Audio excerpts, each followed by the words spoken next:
Hello everyone, how are you doing today? I'm doing good. And today I'm going to share my thoughts about the latest novel in the Avatar universe, The Dawn of Yangchen, which came out about a week ago. Probably a little longer depending on when this gets uploaded. And I really enjoyed it, and I figured I'd share my thoughts about it, and maybe some speculation as to what I think the next Yangchen novel will be, because there will be two of them. There will be some spoilers involved, so if you have not read the book and you intend to, don't watch this video. But just know that it's good and you'll enjoy it. I've got my Cabbage Man shirt on, so I'm ready. Oh, my cabbages! So obviously this isn't the first time we're seeing something with Yangchen. We saw her on the show, we saw her in the comics, we saw her in the Kyoshi books. And when I read stuff that's like based on like a show or a movie, I always like to hear the characters' voices in my head, so I kept rewatching Yangchen's scene from Southern's Comet Part 2 so I could just remember what her voice sounded like. I know that you're a gentle spirit, and the monks have taught you well, but this isn't about you. Alright, the thing I like the best about this book is the world building, which in my opinion is like the greatest aspect of this franchise and of these books especially, because this is such a fascinating, detailed world which is so special to so many people, and just learning more about it is just so fascinating. The main setting is this Earth Kingdom city called Binir, not sure how it's pronounced, B-I-N-E-R.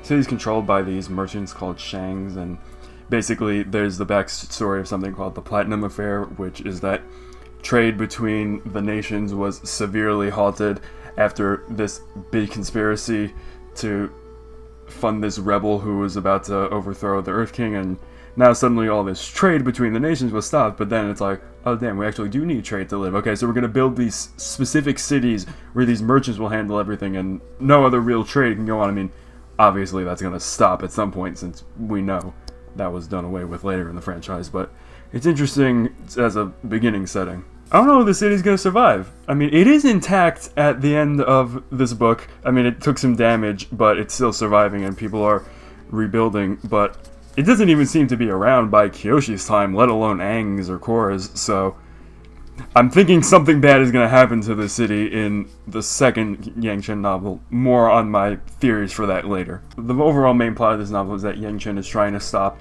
this plot by the Shangs and this guy called Zhangdu, and I can't pronounce this word. This project is called General Yunnan! Unanimity. These three powerful combustion benders, which, I mean, it was already rare during the series, but like here it's completely unheard of before. Basically the idea is that these combustion benders are going to be brought to Binir, and they're going to cause terror and destruction in the city, which will force the people into fear and submission and prevent the Earth Kingdom army from stepping in and handling the delicate situation, and it will give the Zhangdu and the Shangs complete control of the city and possibly the entire Earth Kingdom. Who knows? The plan doesn't get that far. I mean, it does. Like, the first stage of the plan is done, but not the control of the Earth Kingdom part. Binir isn't the only city that's like this, since there are other ones across the nations. There's a Fire Nation one called Janduri, and a Southern Water Tribe one called Port Tugak, and a Northern Water Tribe one which was mentioned in the novel, but I didn't write the name down because it was never visited. I laid it on the screen right here.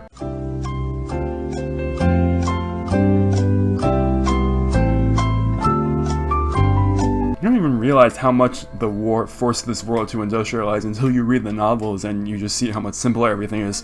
Like, I'm pretty sure the most advanced technology in this book is this little thing which is used to like dig out at rocks, and I think it's just like a little hits it. Like, it's not a fancy drill, it's just a little pulley mechanism, and it's like, that's the most advanced technology we have, like 400 years before the war or whatever this is.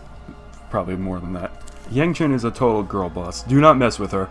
Like, the moment that really set in was, I think, early in the book when she captures this guy, Kavik, I'll talk more about him soon, who was sneaking into the building she was in to steal information, and she's like, okay, take him down to the basement, I'm gonna question him later, don't harm him. The guards beat him up, and then she just walks in, observes this, and is calmly like, alright, all of you are fired, get out. You don't deserve to work with the Avatar. You're not good enough. Bye.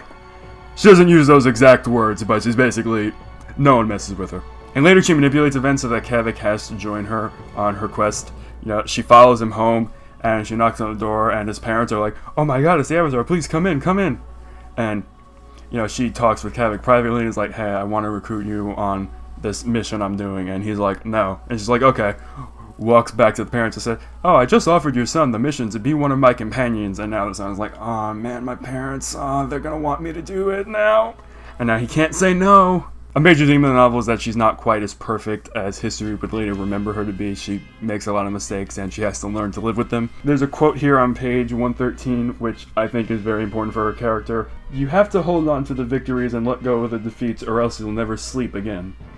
Which, that's kind of her philosophy. It's that, yeah, she has made mistakes, she's done some things she's not proud of, but don't think of those, just think of the good you're doing.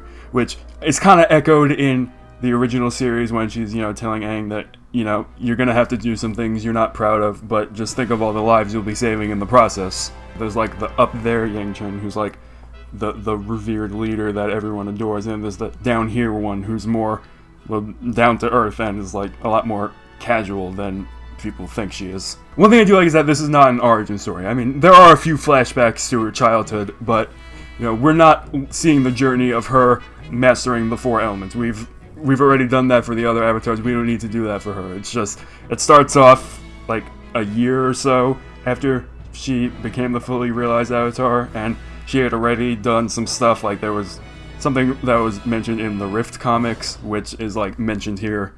So you don't have to have read that in order to understand this, since there's like one chapter where she's like pretty much explaining to Kavik exactly what that was. This is just a single event within her avatarhood. We don't need to know the origin story because it's less important. But she already knew she was the Avatar. She didn't have to be told, because she would like unintentionally slip into memories from her past lives and it would be really painful, and they had to like talk to the past lives in order to like pacify her, and that caused an incident which I'll mention later. She didn't kill anyone in the novel, but she did make people pass out by sucking the air out of the room. And it's explicitly stated that she had to have really good control in order to not kill them by doing that. I mean, we already knew something like this was possible just from the room with Gyatso skeleton and all those Fire Nation skeletons. It's like, okay, clearly he sucked the air out of the room. Kavik, he's a waterbender who was living in Binir with his parents, and he had an older brother named Kalyan who disappeared years before. He can't get out of Binir because you need like certain documentation to do that, so he has to work these like little crime jobs in order to make money, which is, as I mentioned before, how he met Yangchen. I like that trope of the guy who's doing some like shady illegal stuff, but you know, the hero approaches him, says, "Hey, you want to do something better with your life?" And eventually he's like, no, I like this better than what I was doing before. Eventually he does run into Kalyan again, and he wanted his brother to betray Yangchen, and Kavik initially agrees because he missed his brother so much that he would do anything, but he soon realizes his mistake and rectifies it, though things aren't the same between him and Yangchen anymore. Yangchen and Kavik have good chemistry, a real close bond, which, like I said, gets a little strained near the end of this novel, but I'm hoping that it'll come back to how it was before in the second one. Kavik and Yangchen's dynamic reminds me a little bit of Tiana and Naveen from The Princess and the Frog. Not in the romance sense, but in the sense that they each have a problem and they help each other with each other's problem. Tiana helped Naveen get away from that pampered rich boy lifestyle, but at the same time Naveen helped Tiana realize that you don't have to be so worked up all the time. It's okay to have some fun sometimes. It's a similar sort of thing here where Yangchen is helping Kavik realize that, you know, there are better things you can do with your life than, you know, working for these criminals, but at the same time Yangchen kind of accidentally learns from him that, you know, you don't have to be so hung up on being perfect all the time. No one's perfect. He helps her heal someone, which is like kind of intimate. Like, it's implied that they have feelings for each other, but they don't really do anything with it just yet, but maybe that'll come to fruition in the second novel. I saw a meme someone posted where it's like, we're like 3 for 3 on like airbending women falling for thief men. She has a sky bison named Nujian, which, I mean, he's not as cute as Appa, but still pretty cute. No one will beat Appa. The villains, there's the Zhangdus, who are good at scheming, interested in power as always, but they're not as composed and put together as I think there are.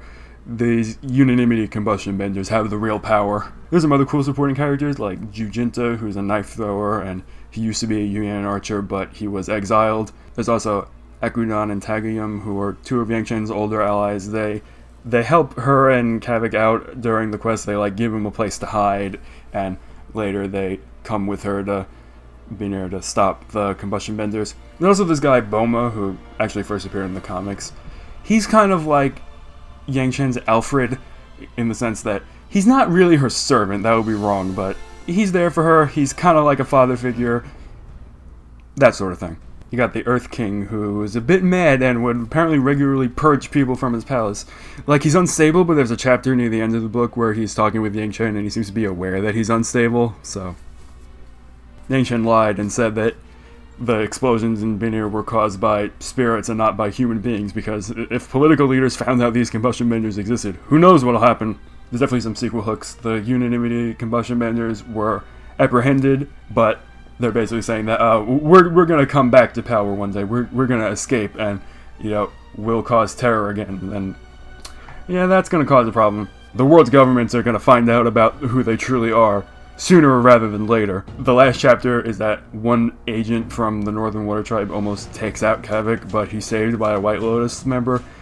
White Lotus appeared earlier in the book, and it's like, oh, we've been spying on you for your whole life, Yangchen. But basically, it's their way of saying, yeah, shit's about to get real. I think that because it's never been referenced in anything which chronologically takes place later than this, that these combustion benders are gonna destroy the city of Binir for real in the next novel. I mean, here, they were mostly just causing a show. They were, like, blowing up some buildings and, like, causing explosions in the air, but it said that no one got killed. In the sequel, who knows? I'm thinking that Yangchen might have to kill those combustion benders, because, I mean, she pretty much gives Aang the wisdom, the advice that, killing for the greater good, it goes against the air nomad teachings, but as the Avatar, you have to do whatever you need to protect the world. Don't think of the few lives you're taking. Think of the millions of lives you're saving. I'm thinking that something like that will probably happen in the next book. One of the episodes Yangchen had where she would get like trapped in her past lives memories that ultimately led to her sister Jetsun's body dying while her spirit was trapped in the spirit world, and it eventually got sent to the Fog of Lost Souls. So I'm thinking in the second Yangchen novel that she may try to rescue her sister's soul, because I feel like they wouldn't have brought that up if it wasn't going to be important later on. So yeah, I really enjoyed this, and I hope you enjoyed it too. I'm looking forward to the next one, whenever that comes out. Probably next year, since, I mean, there was a 1 year gap between the Kyoshi novels, so I guess it makes sense. My next video will be Avatar related. It's not going to be about the books. It'll be a similar type of video to one I already did. You'll see. And until then, thanks for watching.